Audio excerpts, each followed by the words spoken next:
కామారెడ్డి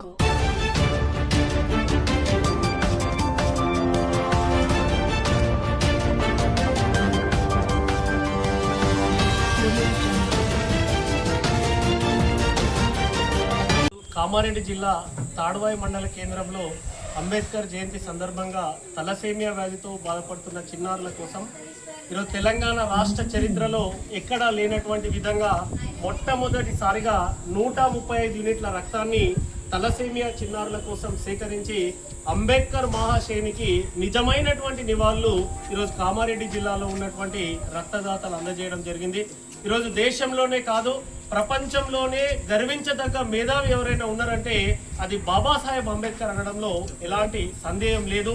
ఈరోజు కులాలకు మతాలకు అతీతంగా ప్రతి ఒక్కరు ఈరోజు తాడ్వాయి మండల కేంద్రంలో ఉన్నటువంటి జిల్లా పరిషత్ హై స్కూల్కి వచ్చి చిన్నారుల ప్రాణాలను కాపాడడం కోసము వచ్చి రక్తదానం చేయడము, మరి ఒక అంబేద్కర్ జయంతి సందర్భంగా 135 యూనిట్ల రక్తాన్ని అనేటువంటిది ఇప్పటి వరకు కూడా ఎక్కడ కూడా సేకరించినటువంటి చరిత్ర అనేటువంటిది లేదండి. ఆ చరిత్ర తిరిగి రాయడం అనేది నెక్స్ట్ భవిష్యత్తులో ఖచ్చితంగా ఇలాంటి రక్తదాన శిబిరాలు రాష్ట్ర వ్యాప్తంగా వందల సంఖ్యలో వస్తాయి. దానికి మూలము, దానికి కారణము నిజమైనటువంటి విజేతలు ఈరోజు తాడ్వాయి మండలంలో ఉన్నటువంటి రక్తదాతలు అనేది మనం గుర్తుపెట్టుకోవాల్సిన అవసరం ఉంది.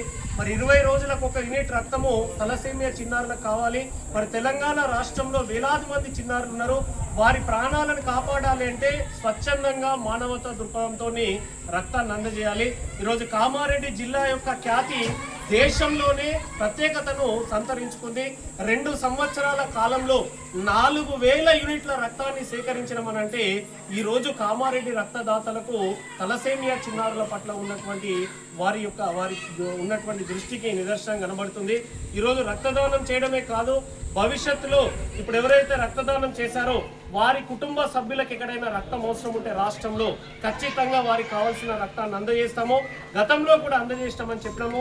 వేసవి కాలంలో మరి అంబేద్కర్ జయంతి సందర్భంగా ఈ రక్తదాన శిబిరానికి విచ్చేసి ముందుకు వచ్చి రక్తదానం చేసిన వారందరికీ మరియు సహకరించిన వారందరికీ Kamareddy blood donor organisation, international Vaishya federation, IVF, Ambedkar యువజన సంఘాలు, స్వచ్ఛంద సంస్థలు, మరి ఉపాధ్యాయ సంస్థలు అందరి తరఫున ప్రత్యేకంగా ధన్యవాదాలు తెలియజేస్తున్నాను.